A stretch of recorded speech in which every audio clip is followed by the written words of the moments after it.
The Word of God is alive and powerful, sharper than any two-edged sword, piercing even to the dividing asunder of soul and spirit, and of the joints and marrow, and is a critic of thoughts and intents of the heart.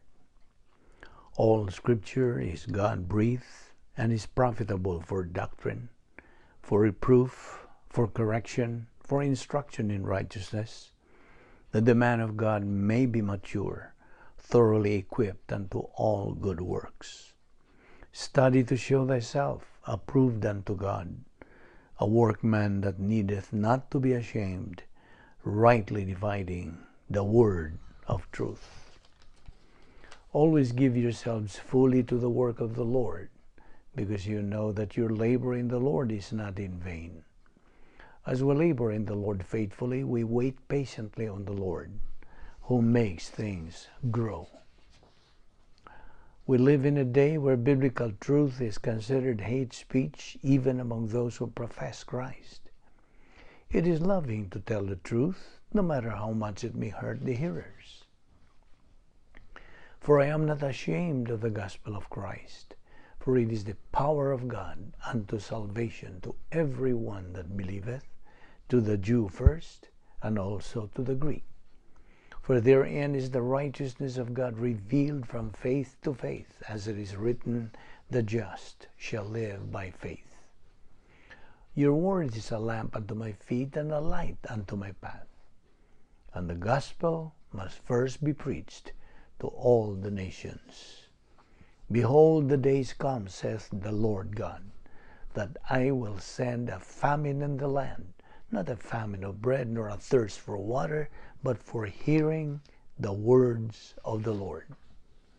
My son, do not forget my teaching, but let your heart keep my commandments.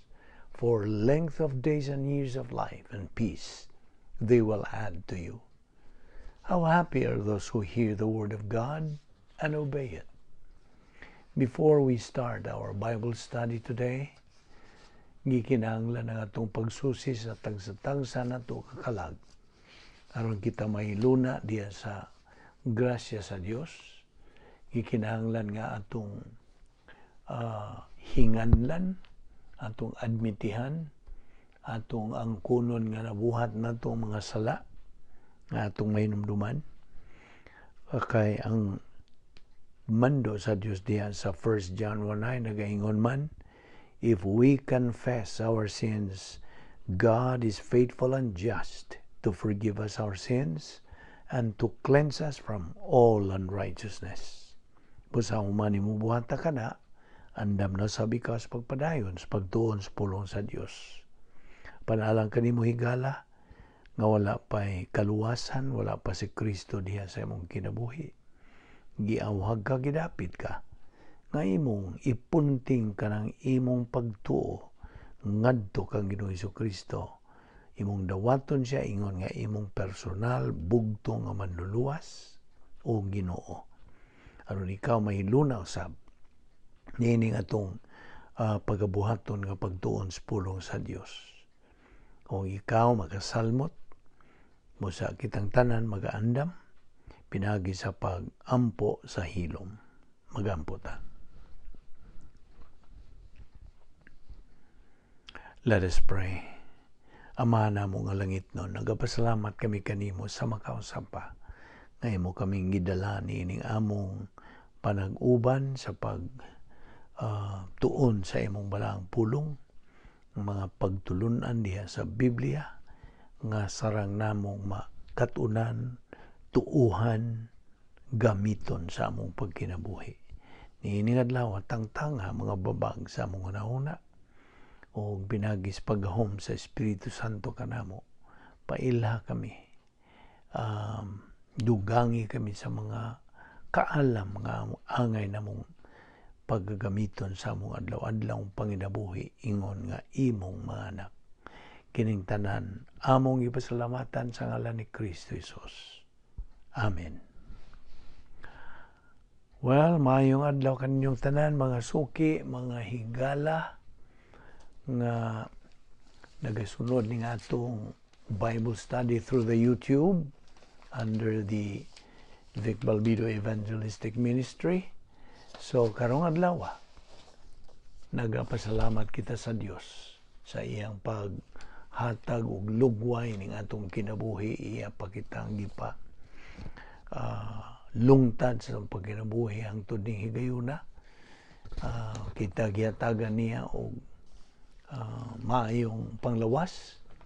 We are in good health. We are alert with a clear mind. Askil ang atong pangisip. Nagaginawa pa kita, buhay pa kita. Tungod lamang sa kaluoy, gugma, kortesiya o grasya sa Diyos. We do not deserve it, we do not earn it, nor work for it. Grasya kining tanan. Karong adlaw magapadayon kita sa atong gibiyaan nga paghisgot bahin sa pagtulunan nga how to be a winner in this life and in the next.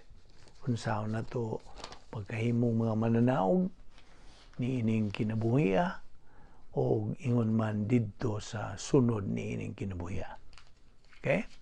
O gato naman kining tuki agi og labas na usab sa atong panumduman nga ang diksyonaryo define man niini sa usa ka winner kaya gitutukan man nato kining pagkamananaog. The dictionary defines a winner as one who is successful, especially pinagi sa pagkugi, panlimbasog, certain endeavor through praiseworthy ability and hard work. Ang ayang daygon katakos og gikugihan sa pagsugakod o ang synonym sa winner, victor, especially in games and sports, paugnat sa kusog o duwa ba o lumba ba, or one that wins admiration. Kaya daygon ka naman kung ikaw mananaog na o nakakabot na sa imong tumong nga bunga sa imong pagkugi o pagsugakod, paglahutay nga makakabot ka nining imong tumong nga mao to be a winner. Now, og ang tinuod, matuod yung yawi of success in life na sayo na ta, dili pinagi sa mga lakang nga gisugyot sa mga sekular nga mga balasahon sama sa popular kayong How to Win Friends and Influence People. Ang una gyud nga yawi nining pagkamadinaogon, okay, mao ang pagpaluwas pinaagi sa pagtuo lamang kang Kristo lamang. Mao kana ang yawi. That's the first key. Aron ikaw mahimong o makasugod na sa imong journey to reach that point of being a winner. So, get saved by faith alone in Christ alone. Diya sa Acts 16:31, believe on the Lord Jesus Christ and thou shalt be saved. Human ka naluwas, you grow in grace. Pinaagi sa pagtuman sa sugo sa Dios diha sa 2 Pedro 3:18. Kita patubuon ning atong kalag pinagi sa pagpakaon sa pulong sa Dios niini adlaw-adlaw. Dili kay sinimana, dili kay binuwan, dili kay tinuig, kundi adlaw-adlaw, every moment of every day. Gikinahanglan ang pagpakaon sa atong kalag. Man does not live by bread alone, but by every word that proceeds from the mouth of God. So, you grow in grace. Padayon, mo na ang paagi. Ikaw, padung na nga sa itaas. Padung na sa imong tumong nga mao ang espirituhanong pagkahamtong. So, just grow in grace. So, musugod ka as a baby believer, batang masuso, kinahanglan usa og gatas, kaya wa pa man siya ngipon.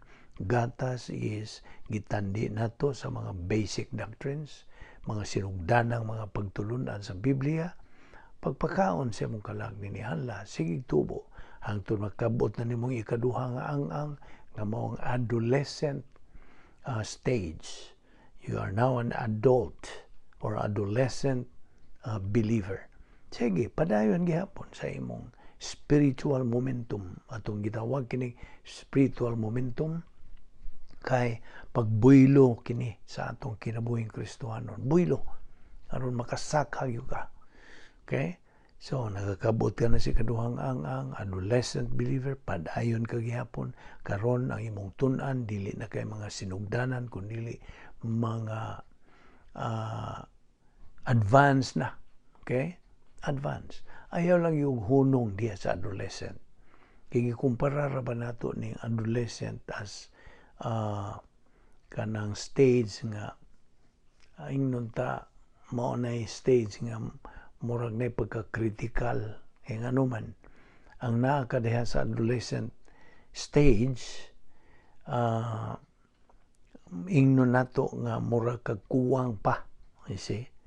Mao na ginganlan bitaw na sa common nga sinultihan nga little knowledge is what? Dangerous. So dili maayo nga muhunong ka kutob lang diha sa adolescent. Okay? So gikinahanglan nga sige gihapon ka. Gihapon ayaw walag hunong. Be persistent, be consistent sa imong pagtuon sa pulong sa Dios. Himuon na nimo kini nga the true scale of values, your priority in life, mao na ni pasiuna. Kay mao kini, this will lead you to reach your spiritual maturity stage nga diin mo na kana ang ginganlan nato og unsa sunum bonum in life na naka spiritual maturity ug mao kana ang stage of capacity, katakos sa pagkinabuhi na kanay kahibaw, kaalam sa pag atubang sa bisag unsang matang sa panginabuhi. Okay? Be it in prosperity or adversity. You know how to handle it. Kaya na kay katakos. Besides, nga niya ka na niya ng mong ang imo ng himayaon ng Diyos. You are now glorifying God. Actually, ikaw dili mo maka-glorify sa Diyos.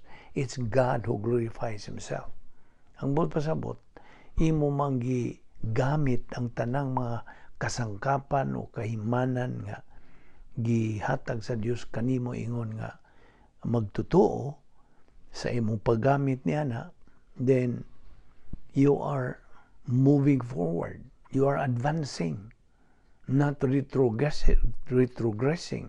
See? Kaya ang principle ko naga tigbabaw, the principle emerges nga he who does not advance goes what? Goes backward. You see? Kinsa katong dili mo sibog at tunahan, mo atras gud siya. You see? Can you afford to be ingon anang sitwasyon? Atras abante. Atras abante. Na panahon na nang sige atras abante, kapuyan ka na mo atras. Mo abante. Nagsige na lang kag-atras. You see?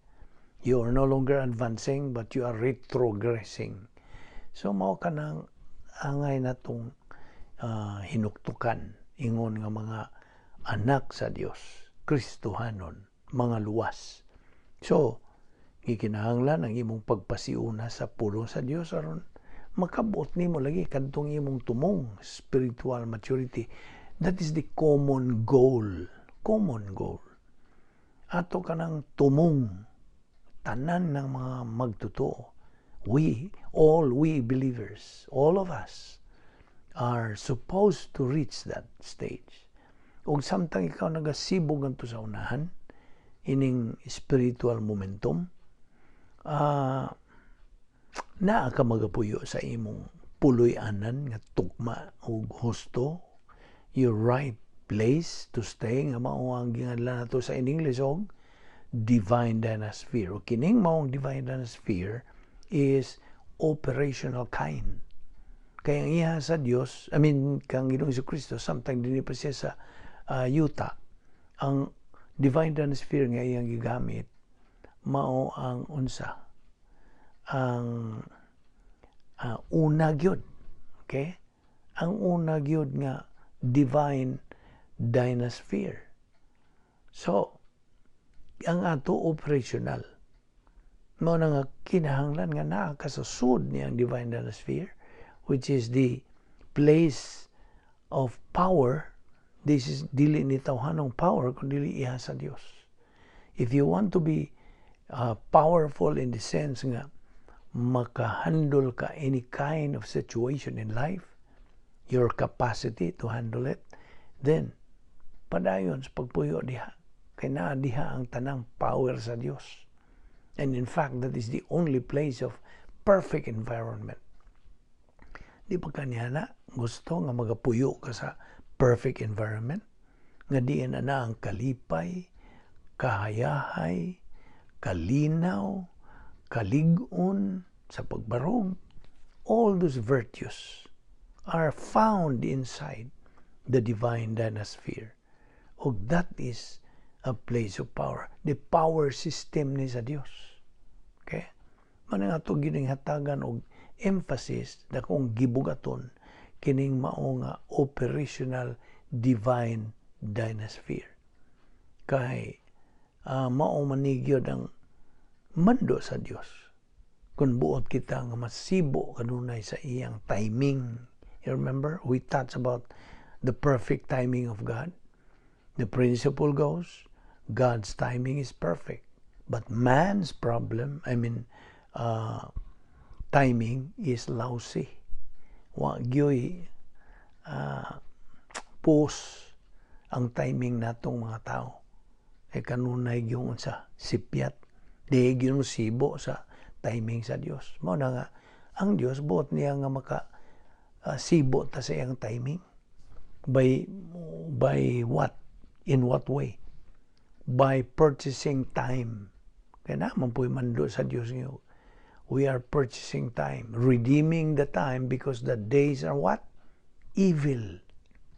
Ang atong panahon karon dautan. Okay? So, we have to purchase time by studying God's Word. That is comparable to or tantamount to pasibo kita. Pagpasibo sa timing sa Dios. You see, in cadence, in sync sa timing sa Dios. Nga kung ikaw na in sync na gyud sa timing sa Dios din, na diha ang kanindot o kahayahay sa imong pagkinabuhi. You see, dili ka pa niya na gusto? Can you afford to miss it?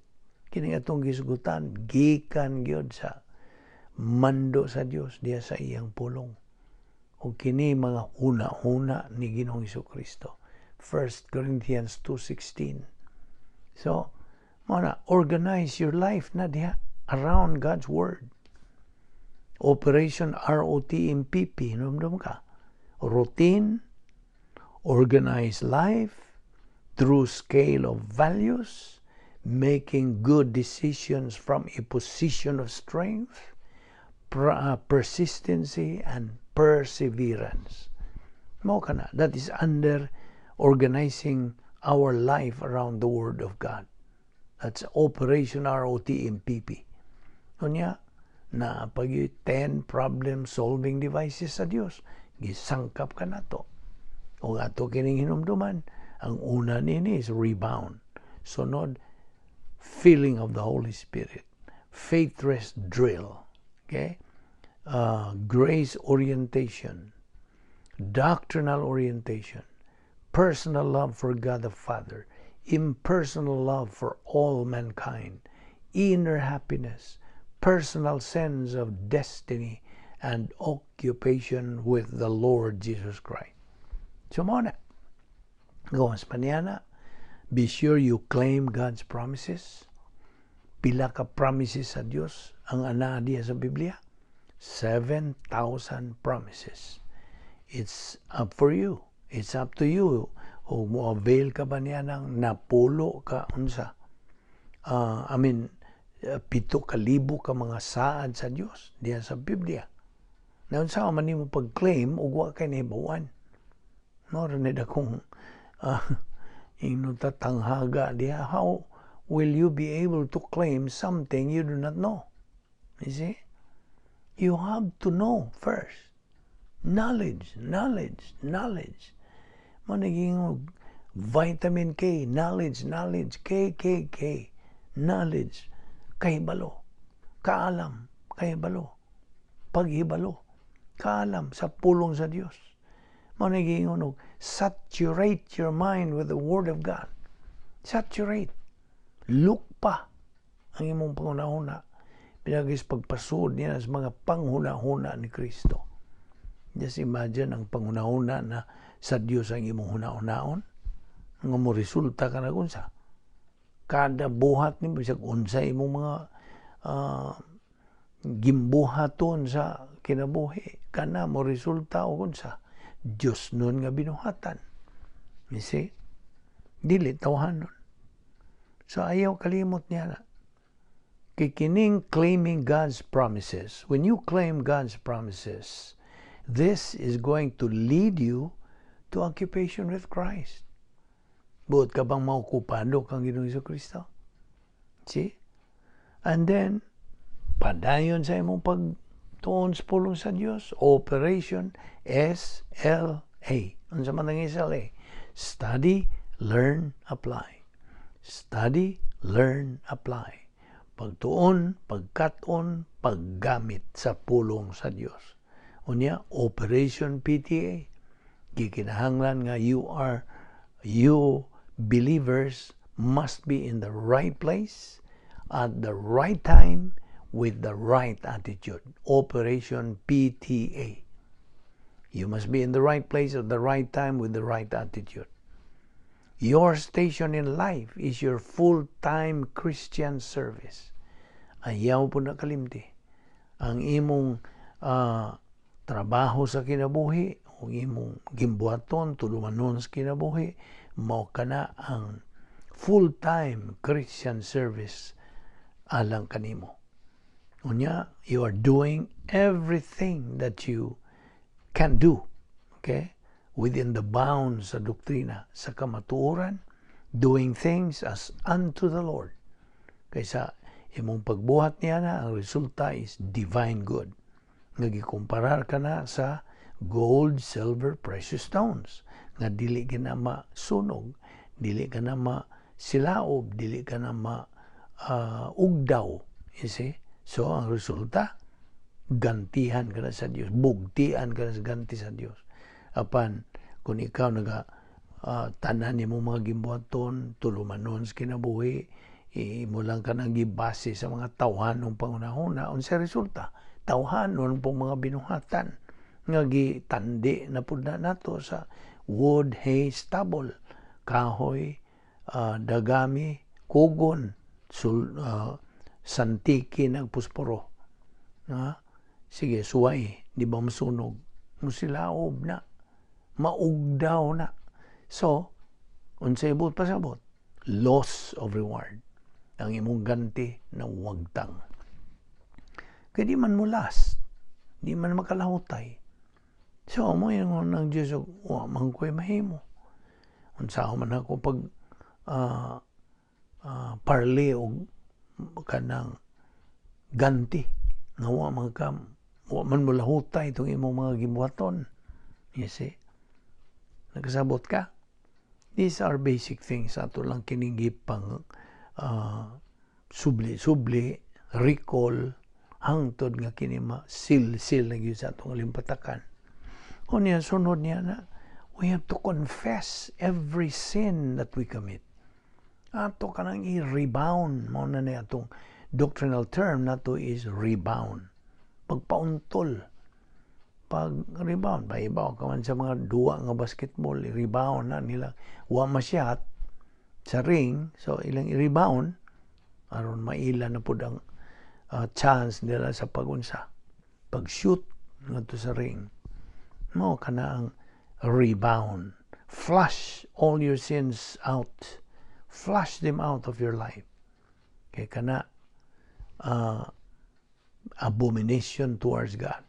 Yung panghimarauton ka na mga salaa sa Dios, mga may panghimaraoton ka na sa Dios kanang maong mga sala. And then rest in the Lord. Mo na ingan lang tog faith rest technique or drill. Faith rest. Kasi magpasabot, pagtuo, pahulay. See? Faith rest life. Kinabuhi nga may pagtuo nga nagdala og pahulay. Faith rest life. So, you are resting in the Lord with the faith rest life. Unya, diha, under that is the operation CTR. C, claim a promise. Claim, ang kuna. Ang saad sa Diyos. Claim a promise. T, think of what God can do to your problem. Think, una-una. Palandunga, unsa himon sa Dios sa imong suliran. R, relax. Just relax. Ngano? Because God now is in control. That is the faith rest life. Okay? Unya padayon sa imong pagsibog. Maintain humility. Ayaw gyud na si piatas pag maintain. Sa may Visayan, maintain. Pag palahutay, pagpadayon, maintain humility. Kaya mo, ang langin nga nining humility, what's the other name for humility? It is grace orientation. Grace orientation. Grasya. Ang grasya na sayon, tamaw ang policy sa Diyos. Grace is the policy of God. Whereas Satan's policy is what? Evil. Gaatbang ka na. Natas taliwa, papilion tas Ginoo. Sa may imong gusto. Evil or grace. You see? We have to maintain humility. Be grace-oriented. Unya, acknowledge that everything you are and you have, you don't deserve. You don't earn nor work for. Kaya itong gibarugan kining maong prinsipyo, the way up is the way down. Mao kanang prinsipyo. And then, resist evil. Kung saan man mo pag-resist sa dautan by avoiding the wrong crowd in life. Di man na to na. Nga dili kita dalhog ngadto sa mga sayop ng mga grupo hugpong. The wrong crowd in life. Okay? And then, Operation VOG. Unsa man yung V? Viewpoint will of God. O, operational will of God. G, geographical will. Okay, unsa man yung viewpoint will? Kining viewpoint will is a point wherein you answer the question, where does God or what does God want me to think? Okay, viewpoint man. Sa una man. What does God want me to think? Mo nang V, viewpoint will of God.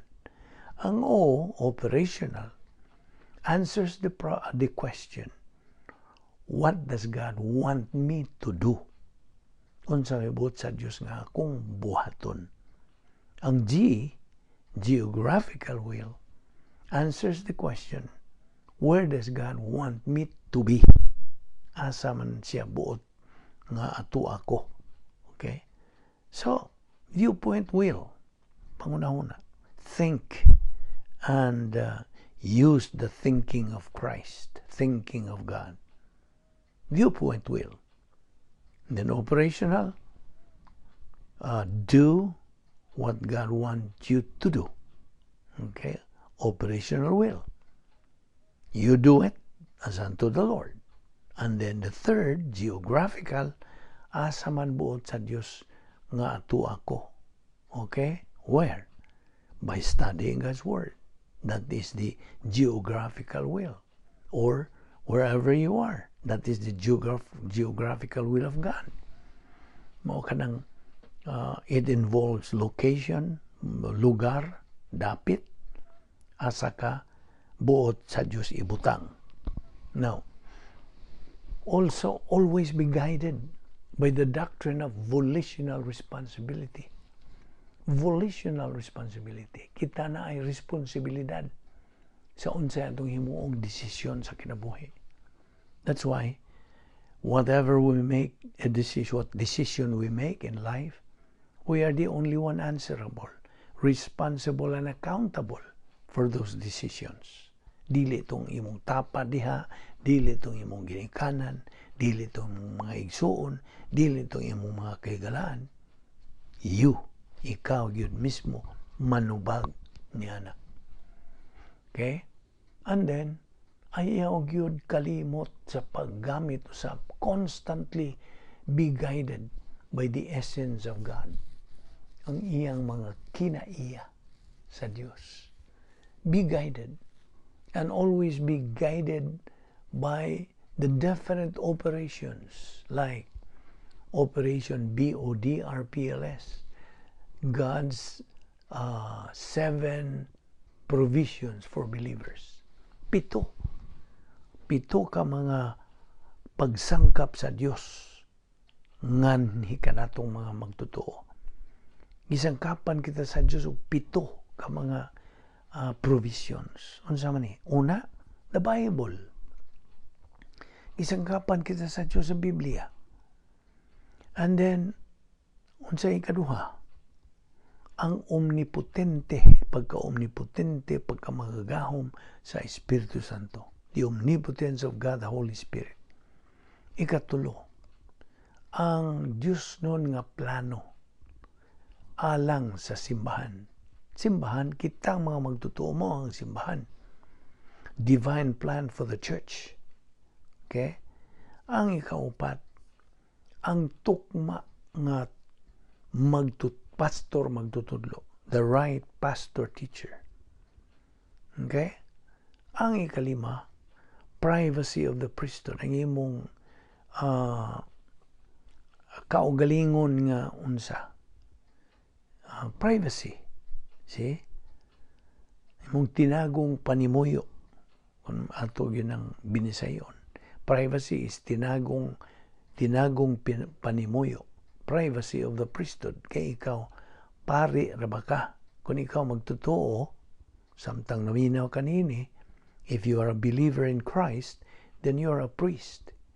Ano, royal priest pa yun. Arianon nga pagka-sacerdote.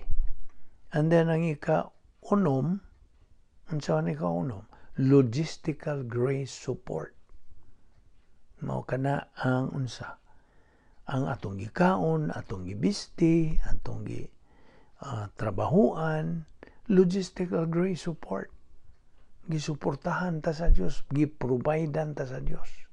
Philippians 4:19, my God shall supply all your needs according to His riches and glory in Christ Jesus. Mao kana ang logistical grace support. Ug ang katapusan ni kapito nining Diyos nung kasangkapan mao ang spiritual freedom inside the divine dynasty. Ang imong espirituanong kagawasan sud diha sa divine dynasty. Mao kana ang 7 divine provisions for believers. Unya, inumdum ka ba sa 7 usab ka declared wills of God? 7 declared wills of God. Una, it is God's declared will that all people, all members of the human race be born again. Ang matao pag-usab. Ikaduha, ang tanan nga nga tao pag-usab, kinahanglan nga sila mabinalaan, be sanctified. Ikatulo, ang tanang mga born-again believers be controlled by God the Holy Spirit. Ikaupat, unsa, that all believers give thanks in everything. Muhatag silang pagpasalamat sa tanan. Kalisdanan ba, kauswagan ba, prosperity or adversity, pasalamati ang Diyos. Giving thanks in everything. Muna ikaupat, ikalima, unsa? That all born-again believers be or trust in the Lord. Nga magasalig kanunay sa Diyos. Unsa gisulti sa Proverbs 3, 5, and 6, trust in the Lord with all your heart, and lean not on your own understanding. In all thy ways acknowledge Him, and He shall direct your paths. Mao ka ng Proverbs 3, 5, and 6. Trust, pagsalig sa Diyos. Ang ikaunom, unsa? Niyang kaunom, kabubuton, declared will of God nga ang tanang mga born-again believers suffer. Paantuson ta.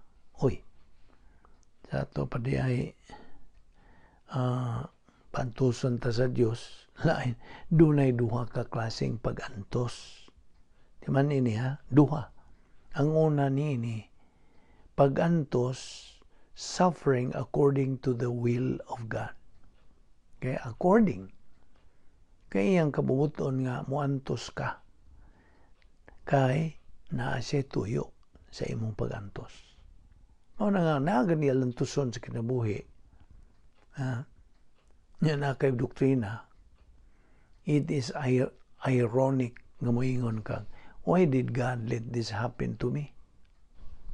Mura kag you are ignoring or you are displaying your ignorance of Bible doctrine. Kay daghan man nga moingon gyud ana nga naa na sila alantuson o sufferings kinabuhi mo. Why did God let this happen to me? Why me? You see, they are blaming God. Kana sila nagpakita sa ilang kaway doktrina. You see? So mao kana ang ika-unom nga declared will of God that all believers suffer. So, duha ka klaseng suffering. Suffering according to the will of God, ug ang ikaduha, suffering according because of the evil of others, or because of sa imong evil nga gibuhat. You see? You are suffering, therefore you are to be disciplined. Kaya di man mahimo nga di lang panumbalingon sa Dios ang mga sala. Kinahanglan iya gyud ang unsa? Silutan. Therefore, ang magtotoo, anak man siya sa Dios, silutan. Nya do na may tulo ka klaseng silot pod. Disiplina. Una nini ang warning discipline. Kaya warning, pasidaan. Ikaduha, intensive, murag bugat-bugat na nga pagpanton. O ang ikatulo, mao na ni maximum discipline, which is sin unto death. Okay? Sala nga makamatay. Mao kana nga tulo ka klaseng pagpahinumdom sa Dios, disiplina, pagpasidaan. 3 kinds of suffering. Warning, steps dili kay klase kundi these are the level. Primero warning, ikaduha intensive, ikatulo maximum. Ug ang ikapito nga declared will of God is what? Unsa? It is God's declared will that all believers be productive. Magmabungahon. Kaya di ka magbabungahon, unsa? Puungon. Naman na sa atong giton sab. Gikinahanglan nga ato kining hisgutan later on. And then exhaustive ang kanang taon-taon yung paghisgot nato nini. Okay, ato lang ning ilakbitan nga kining 7 ka declared wills of God. Okay? Now, dinhilangon na kita kutob sa atong pagtuon nini ato kining ipadayon. Ayaw si piatas pagsunod sa sumpay nini atong pagtuon. magampo ta. Balaan na mo nga Diyos, nagapasalamat kami kanimo, niining among pagtuon sa among pulong ning adlaw. Inaot nga mahimo kining panalangin sa among kinabuhi o Diyos. O nasiga kami pinagi sa pagpuno sa Espiritu Santo sa among kalag. Aron kami makahimaya kanimo Diyos. Magkakabot kami sa among common goal, which is spiritual maturity, the capacity stage. Umani kami sa among pagbuwag-buwag, dada kami pag-usab ning dapit nga din kami magatuon sa among pulong through the YouTube ubos sa Vic Balbido Evangelistic Ministry. Kining tanan namong gipasalamatan sa ngalan ni Ginoong Hesukristo. Amen.